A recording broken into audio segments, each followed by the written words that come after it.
This is TTT Live. I am DK Rostar. The Ministry of Health is giving an update on the status of COVID-19 in Trinidad and Tobago.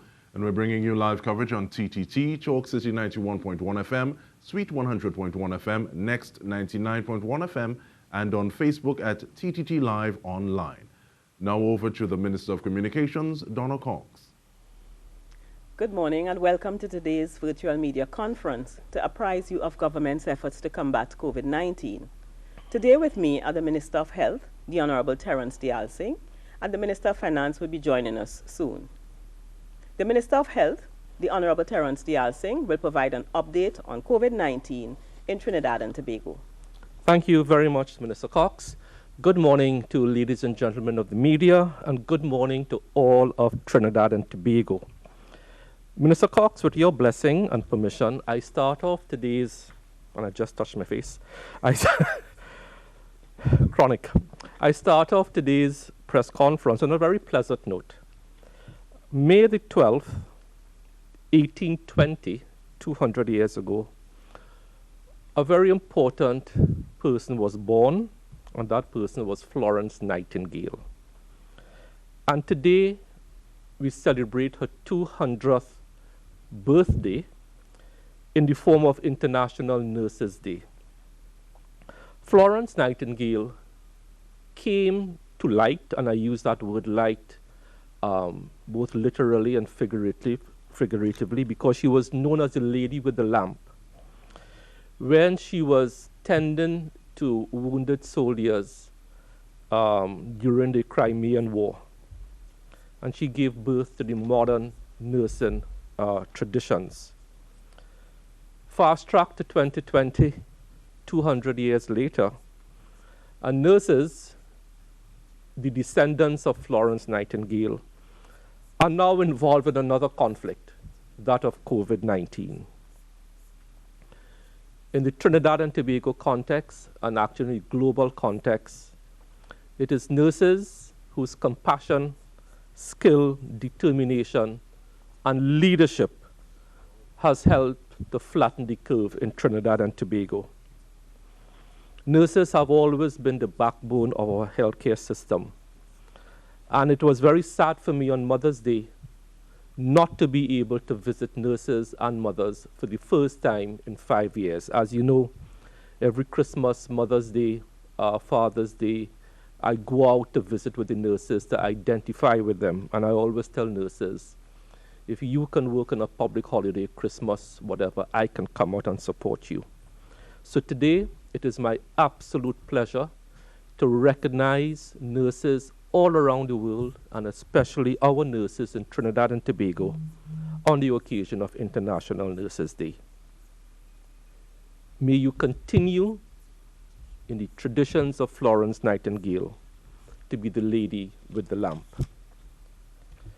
I now go on to today's update. Tests done to date are 2,358. Unique patient tests, 2,016. Repeat tests, 342. We have done 738 community tests throughout Trinidad and Tobago. And to date, all of those are negative. The total number of positive cases remains at 116. Total number of discharges, 107. Total number of deaths, 8. Same 1 in Tobago and 7 in Trinidad. Total number of patients hospitalized is 1, and that 1 person is in Cora. We still have our, I believe, 70 persons in quarantine at Debe. At the Home of Football, Couva, we have no patients there. In ICU, HDU, no patients there at Couva. We just have that 1 patient who I am told is stable in Cora. So that's my update for today. But before I hand over to you, Minister Cox, I just want to reiterate to the public that as we move into the second day of the easing of restrictions, it becomes more and more imperative that the vast majority of citizens adhere to the public health measures to wear masks, to sanitize, stay home if you are ill, physical distancing, cough etiquette. It is only those simple public health measures that are recommended that will help us to make decisions next week as we transition from the end of phase 1 of the ease up to the beginning of phase 2, 3, and 4. I just want to give you one quote this morning, a very sensible quote from a Facebook post. And it goes like this, and I will end with this. Why does the government always have to enforce and legislate everything? This is the Facebook post. Why does the government always have to enforce and legislate everything? Can't we allow common sense to prevail? Mask, distance, sanitize. That's a Facebook post, and Minister Cox, I could not have said it better. Thank you very much. Thank you very much, Minister. And we all join with you in saying thank you to the nurses and wishing them happy International Nurses Day. The Minister of Finance, the Honorable Colum Imbert, will speak on unplanned financial expenditure, give an overview of relief and support measures taken by the government, and will provide basic statistics on those efforts. Minister Imbert. Thank you very much. Pleasure to be here. I thought it was necessary for me to come to the press conference to give some information in view of the misinformation that is in the system with respect to what the government is doing in terms of providing relief, financial support and otherwise for the COVID-19 period. I have actual figures and projected figures in terms of what various ministries and agencies are doing. And let me start with the Ministry of Social Development and Family Services, which at this time has the following programs: food cards, cash support cards for needy persons generally, food cards for persons whose children would have been in receipt of meals from the school feeding program. There's also additional social support to persons already in receipt of various forms of welfare from the Ministry of Social Development, such as public assistance, disability grant, and so on. There's also a program for food support for retrenched workers, support for persons who have applied for their senior citizens pension and have not yet received it, support for persons who have applied for public assistance and disability assistance and have not yet received it, income support for retrenched persons, food vouchers, hampers, rental assistance. So far, in all of these categories combined, the Ministry of Social Development has spent $98.1 million to date. The projected total to the end of September 2020 is $400 million in the categories that I have just announced. With respect to the Office of the Prime Minister, you would have heard of the program to provide funding to the major religious bodies, churches, to provide food for the poor and needy through their normal food distribution programs. So far, the government has provided $10 million to religious bodies, and the projected total to the end of September is $30 million. The Ministry of Agriculture has provided fresh produce to the tune of $1.3 million and expects a total of expenditure of $10.7 million, and that figure may actually go up in terms of increasing the amount of fresh produce available through this program. National security, in terms of additional expenditure for its various divisions, So far, they've spent 3.7 million, and they expect to expend up to 8.3 million. The Ministry of Health, so far, has spent $55 million. We expect them to spend somewhere in the vicinity, and this is not an easily determinable figure, because if, for example, there would be an increase in the number of cases, God forbid, then the Ministry of Health would have to spend some more money. In addition, if a decision is taken, or if it is possible for university students, for example, to come back to Trinidad and Tobago, they would have to be quarantined, and that's an expense on the Ministry of Health. So we have a provision, additional provision for the Ministry of Health of $250 million. We expect their actual expenditure to be $137 million plus $250 million. But that is something that is not easy to determine, and we are giving health every cent they need to cope with the pandemic, and they're doing a great job, by the way. The Ministry of Finance, the salary relief grant, so far we have spent $12 million, and we expect at the end of the program to spend $490 million on the salary relief grant.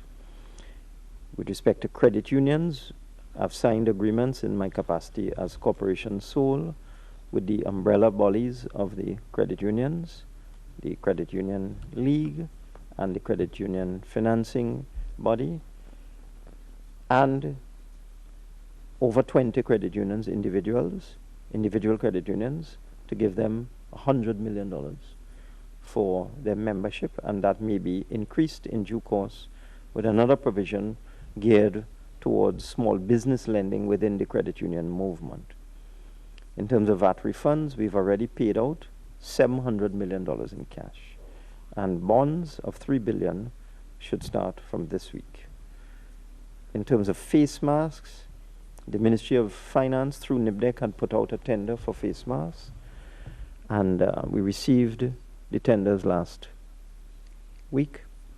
Well, they evaluated last week, and we have a provision of $5 million for face masks, which we will make available for distribution to the public free of charge through NGOs.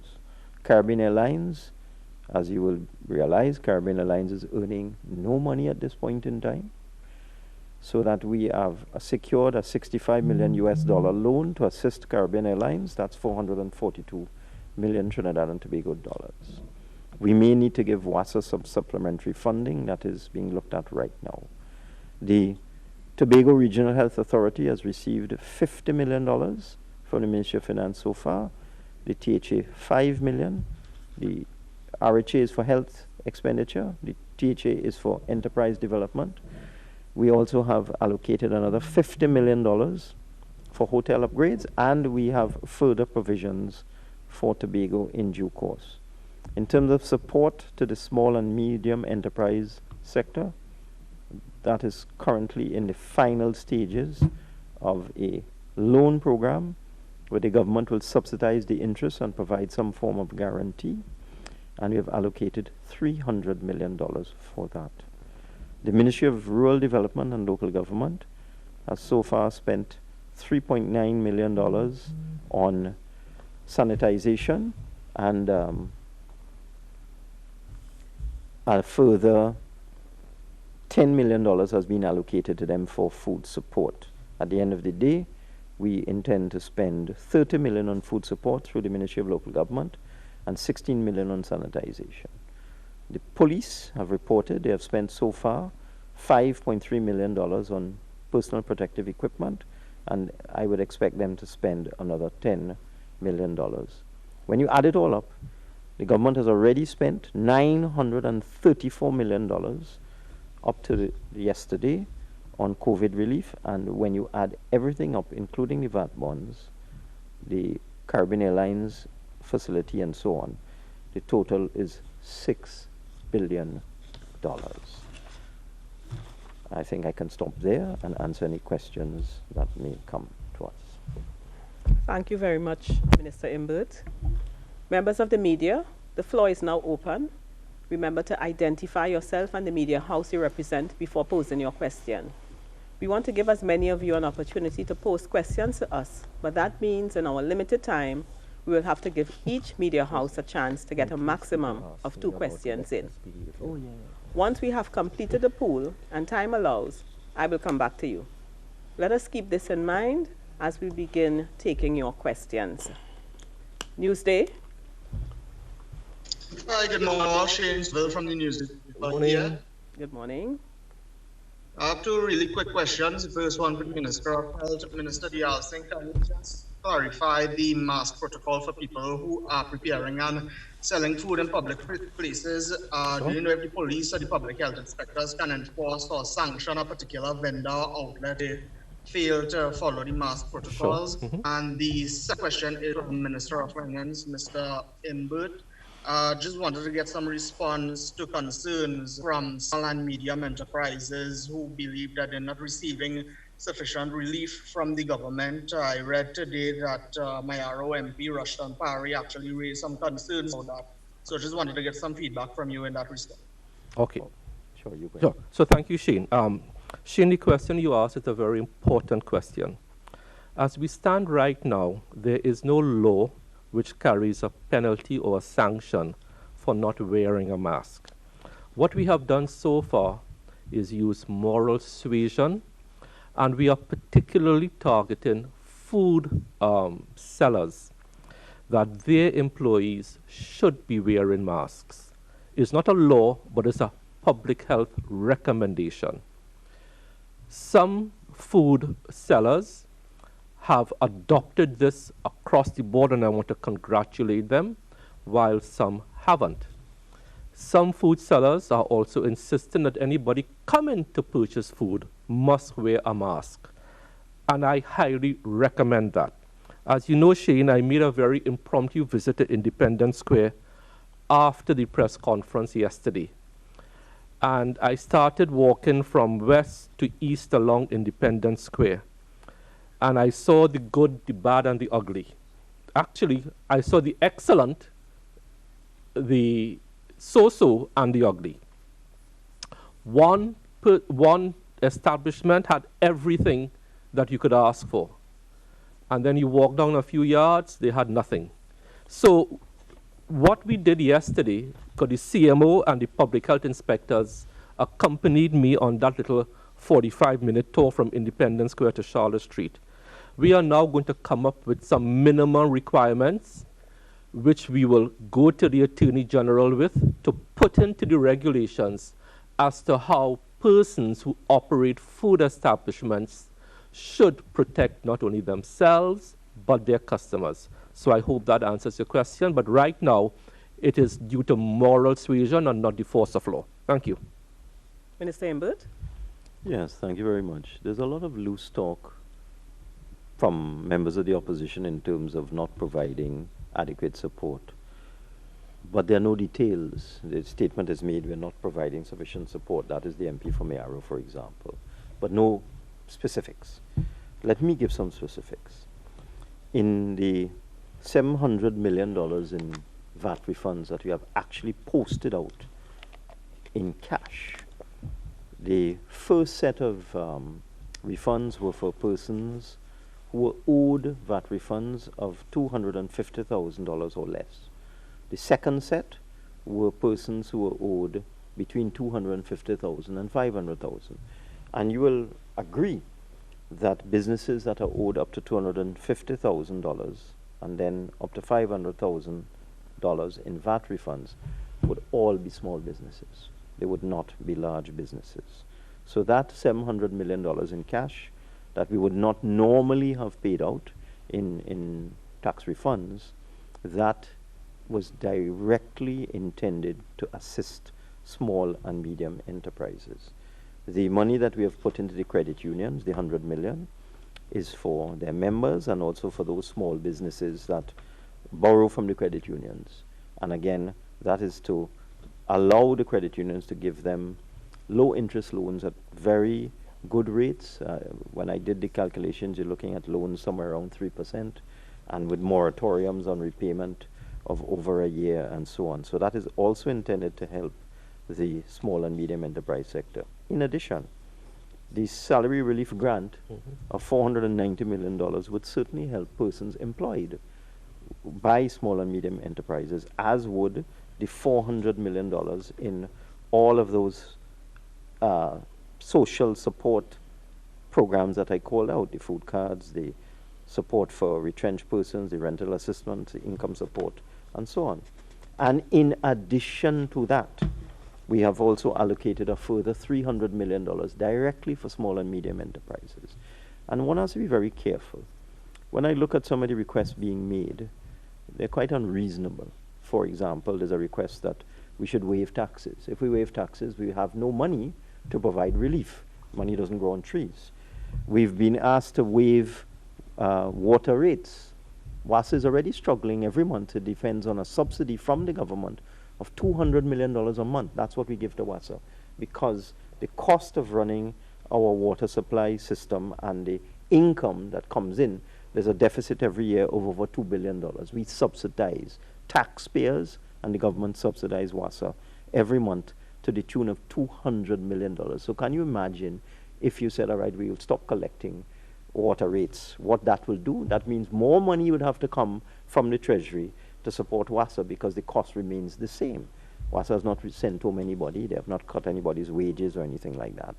Similarly, I've seen a request that we defer or waive electricity bills. Again, the TNTEC is unable to pay the National Gas Corporation for gas every year to the tune of $500 million a year or more. Again, the government subsidizes that. Every government, every now and then, goes and arranges loan financing to deal with that expenditure, because National Gas Company has to pay for the gas from BP and Shell. They don't get it free. And then when they pass it on to TNTEC, TNTEC is unable to pay for it because, again, electricity rates in Trinidad and Tobago are very low. So if we were to forego water rates, forego electricity rates, that just means that the Treasury will have to put out more. I've seen a request that we pay rent. Again, that just means that more and more funding would have to come out from the Treasury. So what we decided to do instead is that we've allocated $300 million for that sector. We are defining a small business as any business that has a turnover annual of up to $20 million a year. So you're looking at about $1.6 million a month. It's at the top end, it may seem a little high, but that's for small and medium enterprises. Let me correct that. So we're defining a small and medium enterprise as an enterprise whose annual turnover, sales, would be $20 million a year. And for those categories, we are coming up with a very innovative loan program where the government will subsidize the interest. We're looking at a full subsidy of interest on this loan program, and the government will guarantee part of the collateral required for the loans. We can't guarantee 100% because it would mean that the small businesses could walk away without paying the loans, and it would just be a hit on taxpayers. So that is going to be done through First Citizens Bank as the government-owned bank, so that the interest rates can be controlled at the level of the government. And I am certain that $300 million allocation will go a long way to helping people. It's for payroll support. It's to keep people in jobs. It's to allow them to remain in business. So the details of that will be finalized this week. And I would think next week I can give full details on that SME support program. So I hope that answers that question. Thank you, Minister. Express. Good morning, Camille Hunt, Express. Morning. Minister, can you explain why the country's last COVID patient was moved from the Kruger facility to the one in Cora? The patient's family is saying that the patient is not receiving the same quality of care at Cora, and that the patient feels isolated and traumatized. Also, without breaching patient confidentiality, can any information be provided on the treatment history of that patient? I cannot provide patient treatment history. Come on. It was Mr. Stephen Cummins who asked last week, what am I doing to protect patient confidentiality? Come on. And the patient would have been moved for clinical reasons overseen by the chief medical officer. I cannot divulge patient information. Please. It was done in the best interest of the patient. That is all I could say at this point in time. Okay? Thank you, Minister. ACP News. Hi, good morning. Private Harry, ACP News. Minister of Finance, I just want to find out how are we going to finance all of these loans that we're taking now? And under the Minister of Health, there are a number of requests being made by people who run pools, you know, and they wanted to know if, you know, because they can social distance, you know, just like in Gulf, for example. Right. And a lot of elderly people who exercise can't walk, you know, and they use the pool. So they want to know if any consideration would be made along those lines for pools. Thank you. Okay. Could we ask the operators to put up the pyramid, please? We need to be reminded constantly that if we given to every request to open up everything, we might as well flip a switch and open the entire economy. And what you are going to have is what I shared with you about a month ago. It takes one person to infect two to infect, what's that, 6? And then eventually that one person infects 10. Then each of those 10 go on to infect 10 more. So 10 will infect 100, 100 will infect 1,000. I appreciate the need that everyone feels to be liberated. I gave you an example yesterday. In South Korea, one person in a nightclub area between Saturday and today spawned a 100-case cluster. Because of that, South Korea now has to trace 5,000 persons, and because of that one cluster, they now have to delay the opening of schools. That is the context in which these decisions are made. I understand, we sympathize, we empathize with everyone who wants to just rush out there and get back to normal life. Let me crystallize what we are dealing with in one sentence.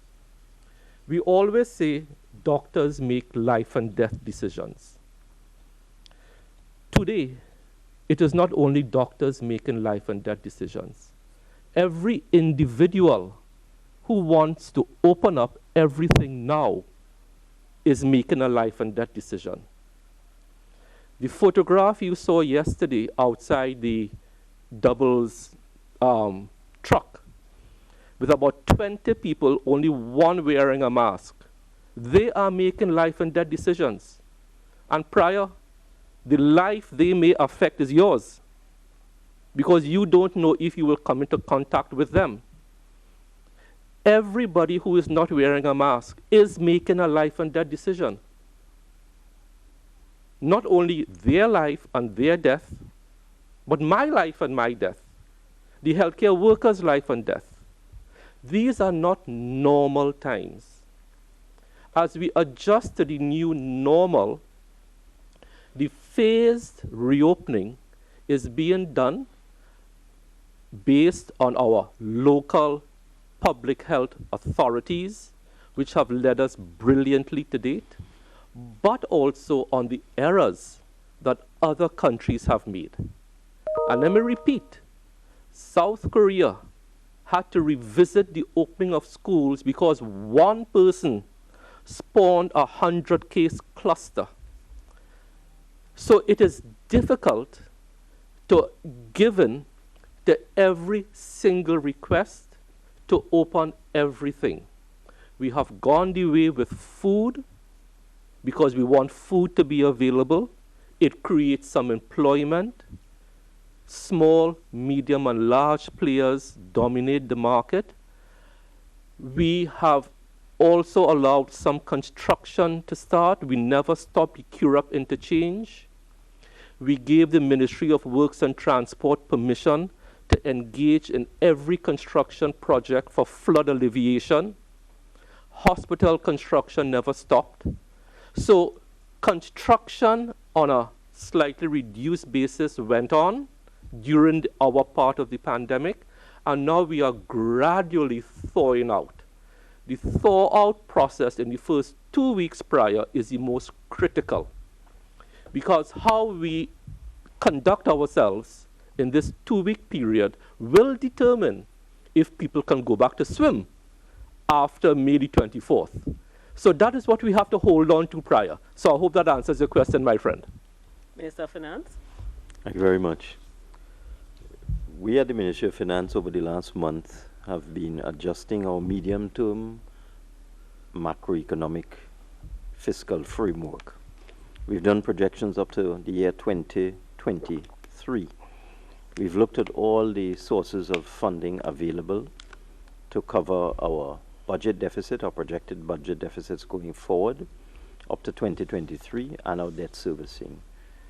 And we are satisfied on a proper examination of all that is available that there's more than adequate financing available to cover both the budget deficit and debt servicing.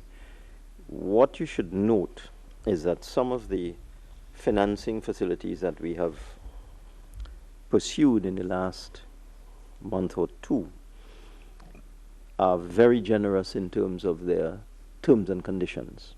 For example, the loans that we are accessing from the Andean Development Bank, also known as CAF, have a 20-year repayment period, a 5-year moratorium on payments, so we will not have to pay anything for 5 years, and at very generous interest rates, just over 3%.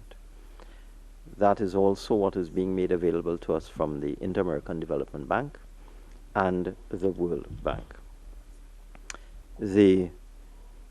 There are other sources of funding that we have been able to tap into, which are giving us very, very generous terms. So we've done a full projection of debt servicing, debt to GDP ratios, projected growth in the economy, sources of financing, and as I said, there's more than adequate financing to support all of these measures we're taking to deal with the pandemic and also going forward into the next several years in terms of rebuilding the economy. I don't think we have any difficulty at all. We've been doing our homework for the last month. Thank you. 98.1. Good morning again to the head table. Stephen Cummings, 98.1 FM.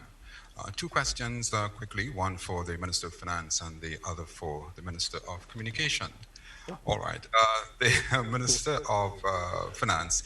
Minister, you mentioned provisions being made for small and medium-sized businesses, but I didn't hear provisions specifically for the micro enterprise sector, and I'd like if you can just expand on that in terms of what is available, what can micro enterprise persons in that sector can look forward to in terms of a relief package. And Minister of Communications, one recognizes the importance of the ministry, and we do have a Spanish-speaking population among us, registered and unregistered. I believe in the population numbers of about probably 30,000, a number which was previously quoted by the Prime Minister. Can provisions be made to have Spanish translations, however appropriate, of these very important conferences to this section of the population in the interest of providing a level of linguistic support and comfort? Thank you. The micro enterprises fit within the small business sector, but as you go down, the scale and the level of funding that is required is less, and the capacity, of course, is far less. The ability to withstand a shock such as the pandemic is less. You have to have different approaches. I've outlined a general program where the government will subsidize the interest on loans, and we're also going to ask the bank to give persons a 2-year moratorium on repayments of principal. So the government will be repaying the entire interest on the loans, and the arrangement will be such that the borrowers would not have to pay any principal for the 2 years. So no payments at all from small enterprises, which includes micro. But when you get to the very small entities, it's well recognized all over the world that you have to give them some assistance by way of grant funding. So that would be the final element of our small and medium and micro enterprise program. But one has to be very, very careful about grant funding, that it is not abused. So what I wanted to announce this morning is that we are providing subsidized interest, and we will be providing a level of government guarantee, and it will be so structured that no payments will be required at all from borrowers for the first 2 years. At the micro level, we would have to look at some form of small grant funding. Thank you very much, Stephen Cummins. We have been doing some translation of some of our material, but I know we have to ramp it up some more. And we have, as a matter of fact, we are even looking for volunteers to assist us, because we have been sending out information every day, and it has been a bit difficult, but we will be ramping it up. So if there's anyone out there who wants to assist us, we will be very grateful. Thank you. Tobago Channel 5. My question is for the Minister of Finance. I know it might be a little bit early, but I was wondering, what is the government thinking in regards to the tourism sector and the future of the tourism sector? Of course, with all the changes that are likely to take place and the travel arrangements and so on, are we still depending on, or are we still putting as much hope in the tourism sector as we were in the last couple of years? The question is a little bit early. That's true. We really have to be very careful about how we deal with the tourism sector. It's not certain what's going to happen in terms of air travel as we go forward. That would be the last thing I would think that would recover to its pre-COVID state. But, I mean, we have to diversify the economy. One of the things good things that has come out of this experience is a genuine commitment on the part of everyone now to look at alternative revenue streams. And certainly I would think once this virus is addressed, you know, they have all sorts of theories about it. I am not going to try and be an expert. As a non-expert, I would think we would need to wait until a vaccine is developed. But, you know, people say all sorts of things. So I will just stick with what the experts say. But assuming that a vaccine will be developed in the future, in the near future, I would think that air travel can resume, and certainly tourism would resume. And I would think we have to look to things like tourism and build agriculture, build export manufacturing, build local substitution as engines of our economy. So I would not want to, as your question implied, I'm not saying anything pejorative, but as your question implied, I would certainly not want to write off the tourism sector. I think it's something that we need to look at for future growth and development once air travel resumes. Thank you. Astronaut Health News.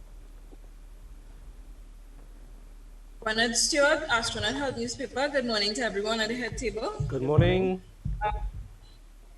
Can government allow religious organizations to give monetary allocations in food vouchers rather than hampers to take the burden of the magnitude of shopping of the churches, and also allow receivers to get what they really need and maybe get it faster?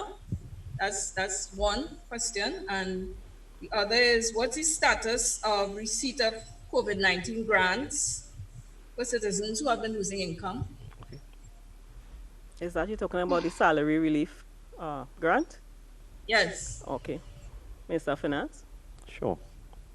I can give some information. As I indicated what our targets are in terms of funding, we expect at the Ministry of Finance to, when it's all over, to spend close to $500 million on salary relief grants.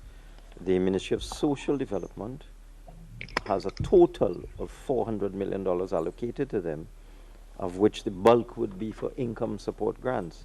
In terms of numbers, my understanding is that we've crossed the 12,000 mark at the Ministry of Finance, and I just got an email from the Ministry of Social Development giving some details as to what they have been able to do in terms of grants.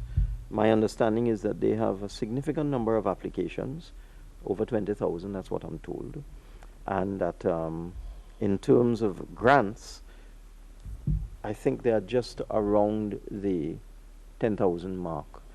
But our allocation for these two forms of support is a total of 900 million. 500 million in finance and 400 million in the Ministry of Social Development.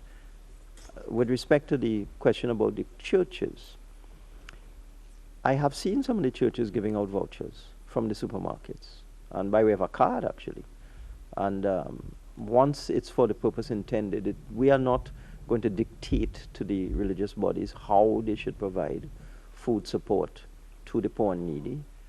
It may be more convenient to give a card so that the person would not have to go through the trouble of coming to collect the hamper. The hamper may not have the ingredients in it that they may think is appropriate for them. So that is something I'm sure will be managed properly by the Office of the Prime Minister in consultation with the churches. But I'm not aware there's any prohibition on the use of grocery vouchers or grocery cards at this time. TV6. Good morning, everyone. Morning. TV6. Good morning. I have some questions for the Health Minister, Yes. Minister Dialsingh. So, Minister, I'm trying to get a gist from you, not just about food places, but generally, how do you feel about what you saw yesterday? And we're talking about, yes, hygiene, we're talking about physical distancing, but you did mention a bit about mask wearing, of course, occupancy of. Now, while you were talking about mask wearing, you did say that you noticed some picture, 20 persons, one person was wearing a mask. In that light, would government consider making mask wearing a regulation as opposed to a recommendation? So just those two questions, how do you feel about what you saw yesterday and your consideration for making mask wearing regulation? Thank you. Thanks for the question. So between yesterday and today, Urvashi, I visited a number of food people. I visited doubles vendors, a couple bakeries, international chains, local chains, a roti shop, where I go for lunch. And as I said, I saw from the excellent to the tragic. What we are going to start to do is start to put out strong advisories as to what public health measures can be put in place. For instance, a simple one. You put up a plexiglass screen between your cashiers and your customers. That is simple, not expensive, and highly effective, just like an immigration officer is protected at the airport. So it's not only masks, it is all the common sense public health measures, physical distancing, and so on. The issue that you raised, and quite properly, is it going to be a law? The Attorney General is looking at that issue right now, as I indicated last week in response to a similar question. So the Attorney General is looking at whether wearing of masks can in fact be a law or be a part of the regulations. Because it is these simple public health measures, sanitization, staying home if you are ill, wearing a mask, physical distancing, washing your hands often. It is those very simple public health measures that will continue to help us flatten the curve. So I hope that answers your question, Urvashi. I-95.5. Good morning, everyone. Whitfield Turner from I-95.5. Minister Dialsingh. Yes, sir. With the of some aspects of the economy yesterday, we had reports coming in where children and the elderly have begun commingling. And in some cases, it's a case where parents apparently are now offloading children onto the elderly to get a break from them.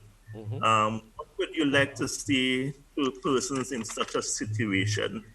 And to Minister Imbert, reports coming to hand a short while ago is that the radar at the Met Office is currently down and they're experiencing some fiscal challenges in bringing it back online. Is there any way you can intervene to assist in getting it back up and running, especially given that we are a couple of weeks out from the start of what is forecast to be above active hurricane season? Okay, so thank you for the question. Children and parents. As we have been saying from this platform for the past month, the elderly is the most vulnerable group in this whole COVID pandemic. When you look at the deaths globally and locally and regionally, the vast majority of deaths, unfortunately, come from that elderly population, especially those with pre-existing conditions. My advice is for any parent to commingle their children with their grandparents. Ensure that if you do so, these elderly do not have pre-existing conditions like diabetes, hypertension, any cancers. They are taking any drugs that depresses their immune systems like steroids, that these grandparents are not asthmatics with compromised respiratory systems. It is very, very easy for the virus to jump from a healthy child who may not know that they have the virus, very easy to jump to an elderly.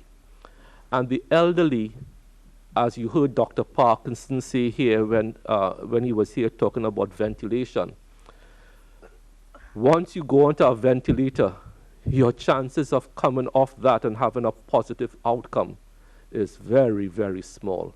So I urge parents not to, as you say, take a break from your children or offload your children onto the elderly who have pre-existing conditions. Let me go back to my earlier statement. In this response to the pandemic, we are all doctors. We are all now making life and death decisions. And that decision to offload your child onto an elderly parent is a life and death decision. So we are all doctors now. We are all making life and death decisions. Hope that answers your question. Thank you very much. Before we move on, I just want to remind members of the media that this press conference is basically to deal with COVID-19 and surrounding issues. Mr. Imbert, you may answer if you so wish. Thank you. I am not yet the minister in charge of the Met Office. I don't think I've ever been. But as Minister of Finance, I would most certainly speak to my colleague and ensure that if any funding is required to get the Met service back up, and we'll determine how accurate that report is, and if it is so, I will make sure that whatever funding is required will be made available. But unfortunately, I'm not yet responsible for the Met Office. Thank you. 91.9. Good morning. Good morning. 91.9 FM. Good morning. Good morning. For the ministers, just a quick question. With respect to all of this double jeopardy that we are facing with the fall in oil prices, as well as the COVID-19 response and the expenditure that we have to put out to provide relief, Minister Imbert, how do you see this affecting our 2020-2021 budget in terms of allocations that will be requested from various ministries and, of course, the THA? If you could give us some feedback on that, because it will also signal how soon we'll probably have to dip into the HSF. And for the Minister of Health, it may be just a comment. A number of persons have been challenging what they would deem as essential services, and one that I've found to have some good validity is persons that provide support in terms of computer repairs, security camera systems, and other computer systems that help people with communication technologies. They've been claiming their shops have to stay closed, and they wanted some advice from the government in terms of their role and how they could execute to help persons with their communications issues. Thank you. Good morning. Okay, so I'll take the second part first.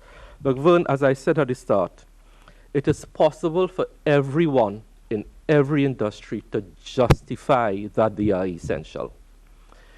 If we give in to every request, we might as well flip a switch, open the economy, let the virus rampage through the economy, let 1,000 people die, and where would we be?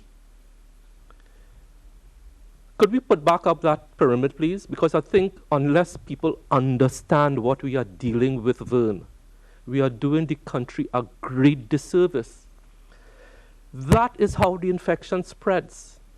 So if we open up every hairdresser, every nail salon, every pool, every computer store, every bookstore, every this, every that, and 10,000 people die, Vern, you will be the first to ask for my resignation. You will be the first. Because you would say, I should have known that this would happen. Vern, we simply can't flip a switch. And given, we understand. Other countries are going through this. Airlines have gone bankrupt. Norwegian Cruise is going bankrupt. Tourism has taken a hit. But the underlying thing is we want a life that we could go back to in a few weeks. So just bear with us for the next little under a week and a half. We are already 2 days into this. Then we will see what sort of spike in cases we get. If it is a spike that is not dangerous, that doesn't threaten the country as a whole, that 500 elderly don't die, then we can look at crunching phases 2, 3, and 4. So the computer store, the bookstore, the nail salon, the hairdresser, the swimming pool. We could look then at making some further decisions. But for the next week and a half, we have to stay the course. The course is a carefully developed one. We are in uncharted waters. We have no historical data to go back and say, if we do this, if we open this, 100 people will die, or I need 500 bed spaces. I have no precedent to go on to give in to every sector of the economy that wants to open up. We are in this together, but in this together for the first time. So we have to be ultra cautious, Vern, and I hope that gives you some comfort. Thank you very much. Thank you very much. I think there was another question. Vern, there was another question. The questions. Yes. Yes. Yes. Yes, ahead. the first question was right to Minister Imbert in terms of looking at the expenditures that we have to put out for COVID and the drop in oil prices. How is that going to affect us going into the next budget, especially with allocations for various ministries as well as the THA? As you will know, in 2016, we were faced with an oil shock. The price of oil dropped to $25. And in those days, we didn't have the benefit of increased gas production, natural gas production. Natural gas production was significantly lower then than it is now. So we were faced with a significant shortfall in revenues from natural gas and significant shortfall in revenues from oil. Our taxation regime as well wasn't properly structured to provide value for money for citizens of this country. As you will agree, we managed to come out of that oil price shock in 2016, and we've managed to keep the country running for the last 4.5 years without any disruption in terms of not being able to pay public servants' salaries, not being able to pay basic expenses. We've managed to service our debt on time. We've met all our mandatory payments. And we've been able to do a number of development projects in that 4.5 years, notwithstanding a 90% decline in revenues from petroleum. What that has demonstrated, and it has not demonstrated just to us, but to the international rating agencies, is that this government has the ability to adjust and accommodate and reorganize its approach to fiscal and monetary policy in terms of managing a shock.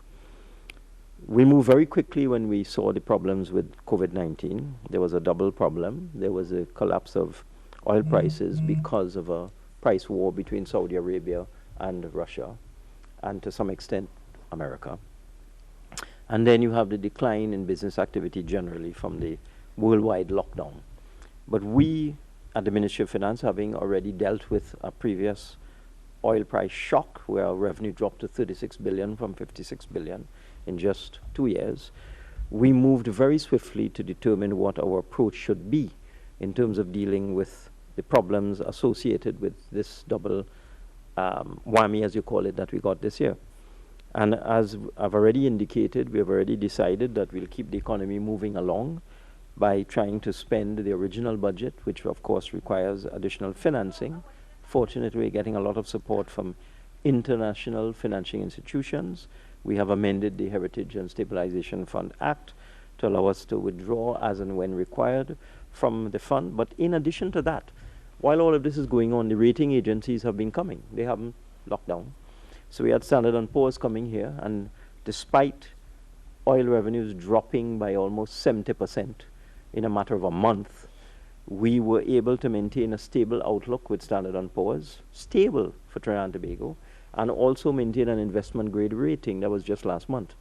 We've been dealing with Moody's over the last week, and we have shown them our projections going forward for the next 3 to 4 years in terms of managing the economy, in terms of engineering growth in the economy, in terms of managing the fiscal deficit. And we believe we have a very good plan. We've been able to do it before. We think we can do it again. And we think we can manage this problem quite well because Trinidad and Tobago is a different country to many countries in the world. Not many countries have a sovereign wealth fund as we have. Not many countries have been able to successfully manage fiscal consolidation as we have over the last 4.5 years, being able to cut expenditure by 20% and still manage to reconstruct the economy, stabilize the economy, and set it on a growth path. So we have demonstrated that we have the capacity, and we're quite confident that looking at various approaches to rebuilding the economy, that we can find the financing. There are more than adequate resources, as I said, and the country is in good hands for the next 3 to 4 years. Thank you. TTT? Ian Wilson from TTT News. Good morning. Good morning. Just for the sake of clarity, I'm not sure which of the ministers will take this, but for the sake of clarity, I'm seeing at the TRHA, they were allotted a sum of money directly or independently from the THA or the Ministry of Health. Is that normally the case, or is this a special case? In this particular case, the Ministry of Health had asked for assistance for the 4 RHAs in Trinidad, because under the Tobago House of Assembly Act, the THA, it's a fact that is not widely understood. The Tobago House of Assembly is responsible for the Tobago Regional Health Authority. So when the Minister of Health came to the Cabinet and asked for supplementary funding for the RHAs, that was for the RHAs in Trinidad. And since there's an RHA in Tobago, we have allocated funding directly to the Tobago RHA, consistent with the type of support proportionately that we've been giving to Trinidad. And just to add clarity, the Cabinet note that gave supplemental funding for the 4 RHAs in Trinidad was 157 million. So 157 million for the 4 RHAs in Trinidad and 50 for Tobago. So that gives you a total of $207 million. But we have also accessed some loan financing of 250 million in addition to give the Ministry of Health that safety blanket going forward for any problem that may occur with respect to COVID. Thank you very much, ministers. We have come to the end of today's virtual media conference. Do remember that the Ministry of Health and the Ministry of Communications are your only credible sources of government information on COVID-19. Trinidad and Tobago, we heard you. We know it is difficult to remain indoors. For some, it is a time to reflect, but for others, it may be another day without a paycheck. Businesses are also hurting, and which is why the government has intervened as far as it possibly can to ease some of the pressures brought on by this unprecedented situation. This morning, the Minister of Finance outlined the financial impact this virus has had on our economy. No one or any sector has been spared. We are living in uncertain times, but what we do know is that it cannot be business as usual. This situation demands of us behavior change. It is the only way we can lift some of the restrictions many of you are clamoring for. This cannot happen if what we saw at the street vendor yesterday morning is replicated over and over again throughout the country. What took place there provides our healthcare professionals with evidence to reverse course and put the brakes on eased restrictions. To businesses, your time will come to reopen. We know your bottom line has been impacted, and if infections do not rise as we go through the phases, you will be allowed to restart your operations. However, we would all agree that health must come before our wealth. That is the only way we will enjoy the fruits of our labor and live to see our economy return to a position of strength. Please be patient. We are all in this together. I am Donna Cox, Minister of Communications. Thank you for joining us today as the government continues its efforts to flatten the curve and beat COVID-19. Stay home. Stay safe. May God bless Trinidad and Tobago. And that was an update on the COVID-19 pandemic from the Ministry of